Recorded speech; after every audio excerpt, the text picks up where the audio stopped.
అన్న ఇంకోటి యువత అన్న అంటే మీరు కూడా యువత అప్పటి నుండి ఇంటర్మీడియట్ అని కూడా చెప్తా ఉన్నారు కాబట్టి నిరుద్యోగ సమస్య అనేది మనకు ప్రధానంగా ఎందుకంటే నీళ్లు నిధులు నియామకాలు అవును. ఇవే బేస్ చేసుకొని మనం తెలంగాణ తెచ్చుకున్నాం.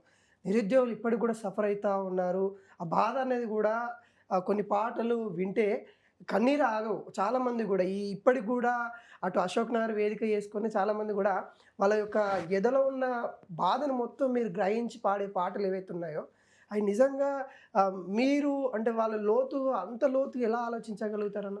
అంటే తెలంగాణ పరిస్థితి ఏదైనా కావచ్చు. అవును. ఇప్పుడు యూరియా సమస్య వచ్చినప్పుడు అవును. రైతు బిడ్డలుగా ఖచ్చితంగా మేము యూరియా మీద వాడినాం. రాగాలు తీసిన రైతన్న నేడు గాయాల పాలాయనే, రాజోలే బతికిన రైతన్న నేడు దారి లేనోడాయనే, నాడు పచ్చని పల్లెల్లో నెలవంక తీరు నిలిసిన రైతన్న వాడిపోయి నేడు కూలిపోతున్నాడు ఎవ్వరి పాపమన్నా, దేశానికే తిండి పెట్టటి రైతు చేతులెత్తి వేడుకుంటుండు నేడు, చేతులెత్తి వేడుకుంటుండు నేడు. ఎందుకంటే సమస్య గడిచిన కేసీఆర్ గారి ప్రభుత్వంలో ఏ ఒక్కరోజు యూరియా మాకు కావాలని వేలాది మంది రైతులు రోడ్ల మీదకి రావాలి. అవునవును. ఒకవైపు పంట వేసిర్రు, ఆ పంటని బతికించుకోవాలి.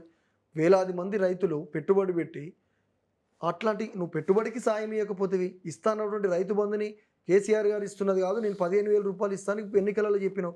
ఆ రైతు బంధు ఇవ్వకపోగా ఆ రైతు బంధు ఎగ్గొట్టి కనీసం యూరియా కూడా నువ్వు షాపులలో కాకుండా యాప్లలో పెట్టుకుంటా ఇవ్వనప్పుడు రైతులు రోడ్ల మీదకి వచ్చినప్పుడు రైతు బిడ్డలుగా ఖచ్చితంగా మేము స్పందిస్తాం.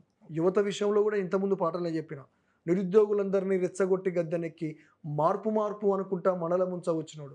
ఆయన ఇప్పటికీ ఢిల్లీకి పోవుడు, రాహుల్ గాంధీకి కప్పం కట్టుడు తప్ప నిరుద్యోగులకు చేసింది లేదు. కేసీఆర్ గారు ఇచ్చినటువంటి ఉద్యోగాలనే పత్రాలు ఇచ్చుకుంటూ తిరుగుతున్నాడు.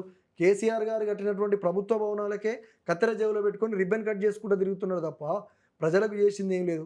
ఎంతసేపటికి కేసీఆర్ గారిని నిందించాలి, కేసీఆర్ గారి పేగులు తీసి మెడలు వేసుకుంటా, కనుగుడ్లు తీసి గోటీలు ఆడతా, తొండలు లాగులలో జొరల కొడతానికి బూతు మాటలు తప్ప రేవంత్ రెడ్డి ముఖ్యమంత్రి స్థాయిలో ముఖ్యమంత్రి హుందాతనాన్ని తగ్గట్టు మాట్లాడింది లేదు. కాబట్టే మేము ప్రశ్నిస్తాం, బరాబర్ ప్రశ్నిస్తాం.